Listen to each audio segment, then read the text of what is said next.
देश के अंदर पिछले 70-72 सालों से हो रही थी, उन घटनाओं पर उत्तर प्रदेश की सरकार के द्वारा प्रभारी ढंग से रोक लगाने हेतु एक कानून कैबिनेट ने पास किया है। अध्यादेश के माध्यम से उसको लागू किया गया है। माननीय योगी जी का आभार राष्ट्रभक्त संगठन की तरफ से, हिंदू जागरण मंच की तरफ से हम व्यक्त करते हैं।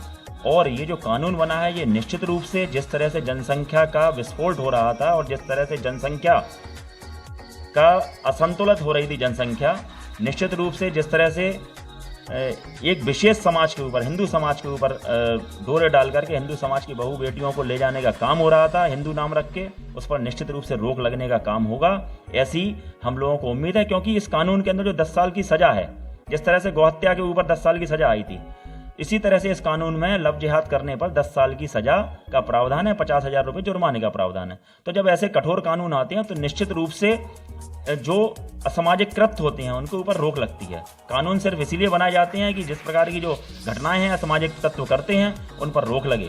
उस पर रोक लगाने के लिए जो कानून आया है वह निश्चित रूप से सराहनीय एक कदम है। और झांसी के अंदर रहने को घटनाएं हुई जिनका पर्दाफाश करने में हम लोगों ने सक्रिय रूप से योगदान दिया। जो भी चीज़ हमारे पास तक आ जाती है उसको लेकर के हम अधिकारियों के पास जाते हैं। अभी पिछले ही दिनों आपने देखा होगा प्रेमनगर की एक घटना थी, वो 1 साल से परेशान थे डॉक्टर साहब, उसको हम लोगों ने अनावरण कराया, उसको खुलवाया, उस लड़के को बंद कराया। उसमें निश्चित रूप से जो हमारे एक पत्रकार साथी हैं उनका भी बहुत बड़ा योगदान रहता है। जो पिछली घटना का अनावरण हुआ उसमें हमारे मनीष अली जी ने बहुत सक्रिय योगदान हमारा किया, अतुल वर्मा जी ने योगदान किया, प्रमेंद्र सिंह जी ने योगदान किया। तो आप लोगों के माध्यम से भी बहुत सी चीज़ें हम तक आती हैं और अन्य हमारे कार्यकर्ताओं के माध्यम से भी आती हैं। तो हमारा जो कर्तव्य है उस कर्तव्य को करने के लिए हम लोग सदैव तत्पर रहते हैं और उन कार्यों को करते हैं। पिछले साल की 10 घटनाएं ऐसी हैं जो मेरे संज्ञान में हैं, जिनमें से 3 का तो हम लोगों ने खुलासा करा लिया है, लेकिन 7 घटनाएं ऐसी हैं जिनका खुलासा नहीं हो पाया है। उसको लेकर के शीघ्र ही प्रतिनिधिमंडल हमारा आईजी महोदय से मिलेगा। और जिस तरह से एसआईटी का गठन कानपुर जोन में किया गया आईजी के द्वारा, ऐसे ही एसआईटी की गठन की मांग हम लोग लव जिहाद के केसों के ऊपर करने वाले हैं। एसआईटी का गठन करवाएंगे और उसके माध्यम से जो घटनाएं हुई हैं उनका अनावरण करवाने का काम करेंगे।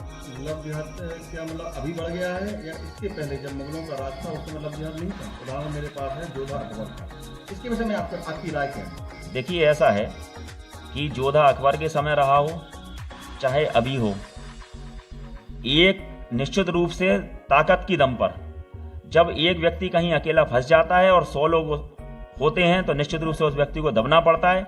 और इसी तरह के जो धर्मांतरण हुए हैं हिंदुस्तान के अंदर, तो हम कह सकते हैं कि आप 3 पीढ़ी पुराना इतिहास उठा करके देख लीजिए, 4 पीढ़ी पुराना इतिहास उठा करके देख लीजिए।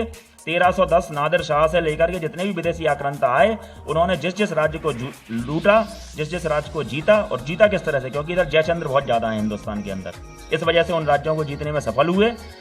और राज्यों को जीतने के बाद में उनका एक ही वो था, अल तकिया एक चलता था कि किसी तरह से जो माल है, माल अर्थात महिलाएं, बच्चे, उनको लूटिए और जो